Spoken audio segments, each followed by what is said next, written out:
What do you guys see different here compared to your country? You can see how the way they are selling, guys. Like they just write the prices down, guys. You can see the prices for the items are all written down. And in Kampala, $1 is equivalent to 3,500 Ugandan shilling, guys. See.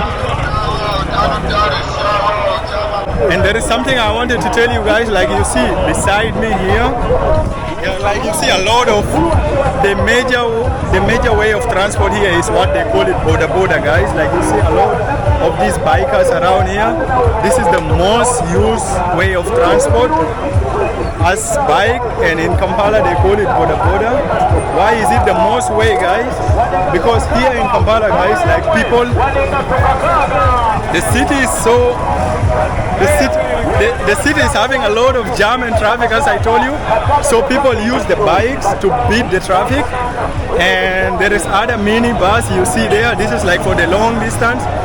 And just know that like the border, those bikers, like everywhere, guys, everywhere. For me, I even think like they're even